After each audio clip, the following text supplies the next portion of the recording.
Lesson 2.5, Complex Zeros and the Fundamental Theorem of Algebra.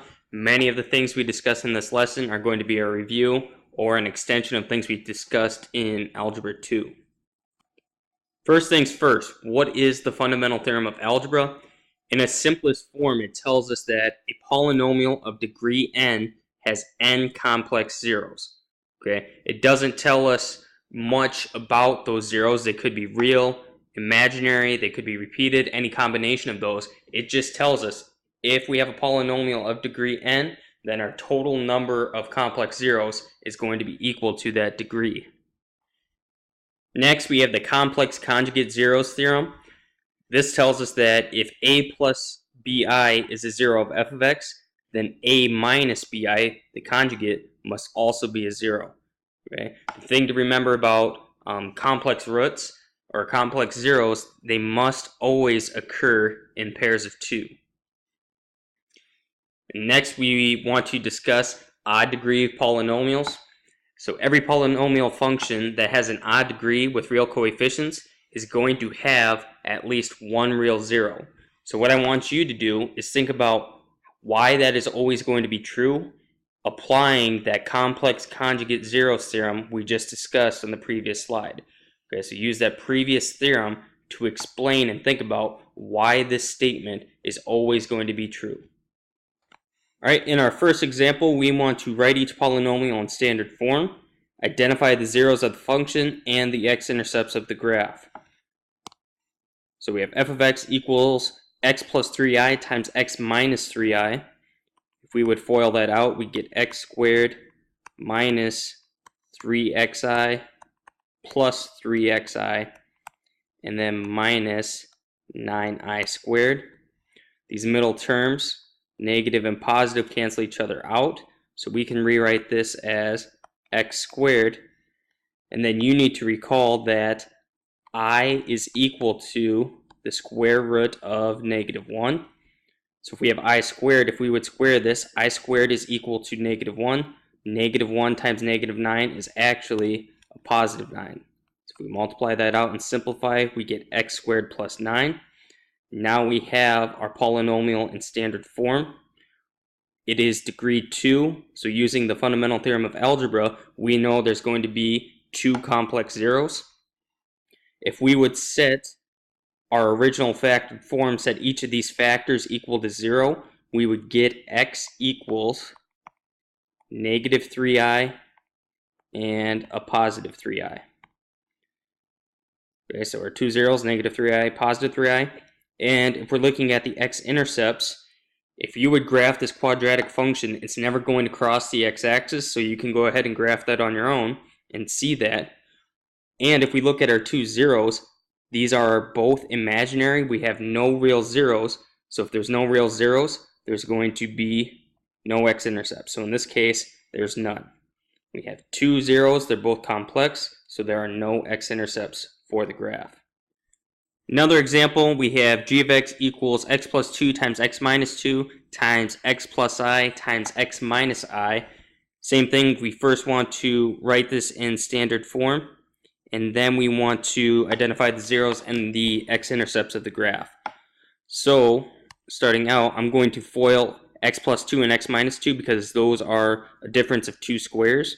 So if you recognize that pattern, you can quickly multiply that out to get x squared minus 4. And x plus I and x minus I, that is the difference of two squares pattern again. If you would multiply that out, the middle terms are going to cancel, so you would get x squared minus I squared.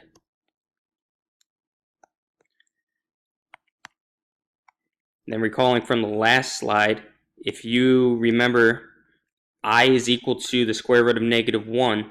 So if you squared that, we have minus negative 1. So we can simplify that down to x squared plus 1. Now we go through, multiply, and FOIL out here. We would get x squared times x squared, x to the fourth, plus x squared minus 4x squared minus 4. Then simplify like terms, we get x to the fourth minus 3x squared minus 4. Now we have a polynomial in standard form. We look at our degree. It's a degree 4, so according to the fundamental theorem of algebra, we're going to have 4 total zeros. If we would set each of our factors equal to 0, we get x equals -2, +2, -I, and a positive I. Those are the 4 zeros for this function g of x. The only x-intercepts are going to be the real zeros, which would be -2 and +2. -I and I, those are imaginary, so we are not going to see those solutions when looking at the x-intercepts of the graph. So I would quickly graph x to the 4th minus 3x squared minus 4 to see what this graph looks like. You should have 2 x-intercepts at -2 and +2. In this next example, we want to find a polynomial of least degree with real coefficients and the given zeros. So we're told that 3 and 2 plus I are zeros to the polynomial. The first thing we need to do is apply the complex conjugate zeros theorem, which told us that if a plus bi was a zero to the polynomial, then a minus bi, its conjugate pair, must also be a zero to the polynomial. So we're told that 2 plus I is a zero, which implies that 2 minus I must also be a zero to this polynomial. Now we need to take each of these and write them in factored form. So we have f of x equals, if 3 is a zero to this polynomial, that means x minus 3 must be a factor. If 2 plus I is a zero, that means x minus that quantity of 2 plus I must also be a zero. And if 2 minus I is a zero, that implies x minus that quantity, 2 minus I, must also be a zero. So this is how we take these zeros to the polynomial and write them in factored form. Right now, I'm sure some of you find this notation, or how we wrote this in factored form, intimidating or confusing. So we're going to rewrite this to make it a little easier to work with. So we have x minus 3. And now I'm going to distribute this negative through. So we would have x minus 2 minus I. And then we would have, if we do the same thing over here, x minus 2 and then plus I. So all we did was distribute that negative through.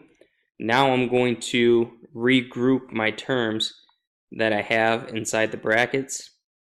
So I'm going to group x minus 2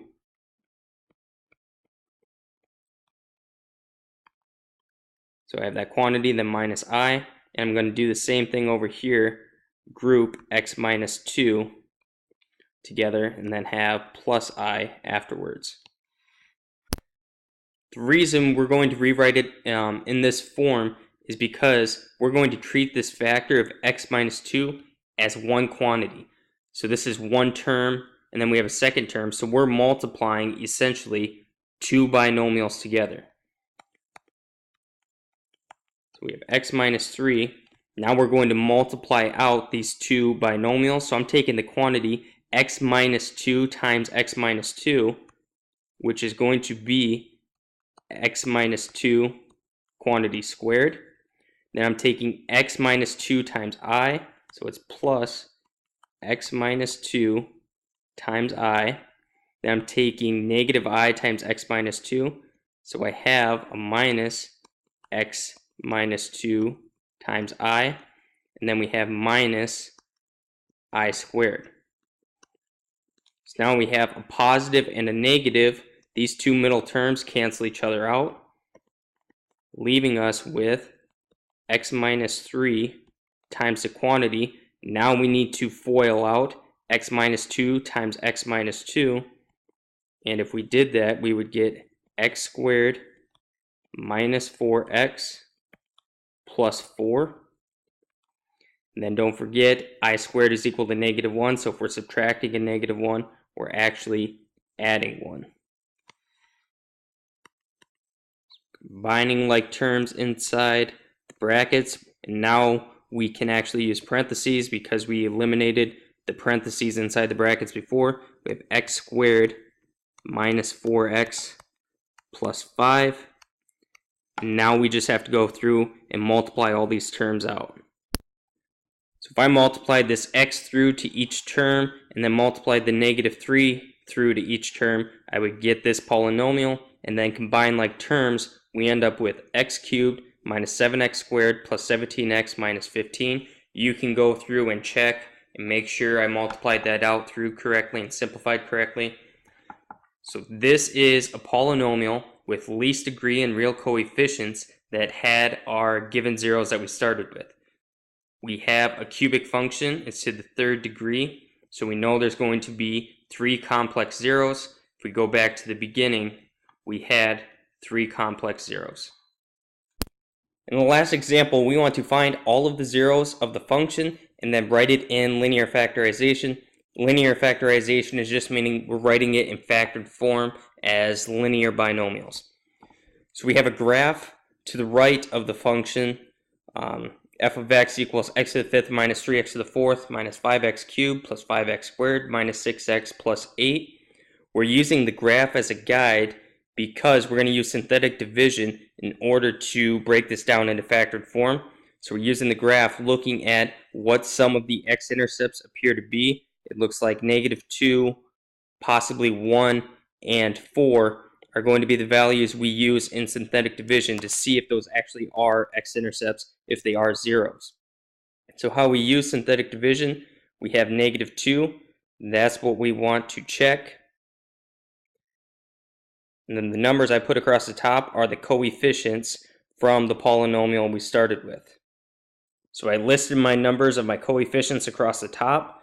Using synthetic division, we always bring the first number down and multiply diagonally. So -2 times 1 was -2. I add vertically -3, and -2 is -5. Multiply diagonally, -2 times -5 gives me 10. Add vertically, -5 and 10 gives me 5. Multiply diagonally and continue that pattern on. And using synthetic division, we get a remainder of 0, which means -2 is a 0 to this polynomial, which means it is an x-intercept. Now we're going to use these numbers across the bottom that we have from our synthetic division. These are going to become the coefficients we use in synthetic division next, and we're going to check whether or not 1 is a 0. So we're checking 1. The numbers across the top are what remained when we used synthetic division before, so we can go through that same process. Using synthetic division, we go through, get a remainder of 0, which implies 1 is going to be a 0 to this polynomial. So now we're going to repeat this pattern one more time and check to see whether or not 4 is a 0 to this polynomial, which it appears to be.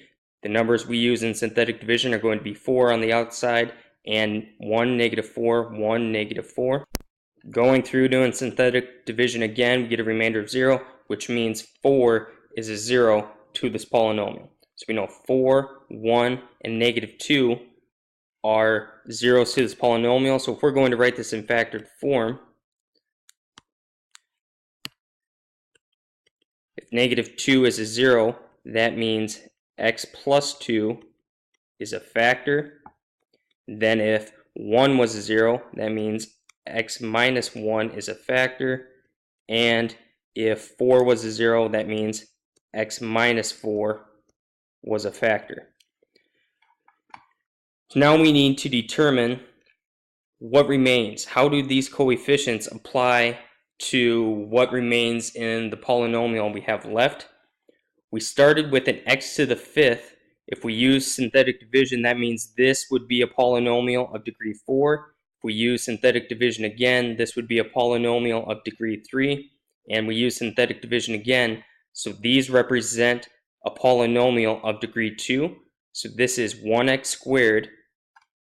I can write this out. This would be 1x squared plus 0x plus 1, which we would just write as x squared plus 1. So in factored form, this would be x squared plus 1. Now, that is not a difference of squares. It's not a pattern we recognize, but we can use ideas of factoring and apply it to x squared plus 1 to break that down even further. At the beginning of Algebra 2, we related the difference of two squares pattern to the sum of two squares. If we have a sum of two squares, we know we're going to have imaginary solutions. So if we put this in factored form, it's going to be x and x. We're going to have plus and minus, just like we did when we had the difference of two squares. The only difference being, since this was positive, we're going to have imaginary solutions. So this would be I and I. So in our linear factorization, the polynomial we started with would be x plus 2 times x minus 1 times x minus 4 times x plus I times x minus I. The real zeros would be negative 2, 1, and 4. The imaginary zeros would be negative I and I. In this lesson, we reviewed many concepts from Algebra 2. Remember that the fundamental theorem of algebra helps us determine how many solutions, how many roots we're going to have to a polynomial. The degree of the polynomial tells us how many complex zeros we're going to have. Remember the complex conjugate zeros theorem. If we have an imaginary zero, those are always going to occur in conjugate pairs, pairs of two. And then you also need to think about how can we use the complex conjugate zeros theorem to explain why an odd degree polynomial is always going to have at least one real zero.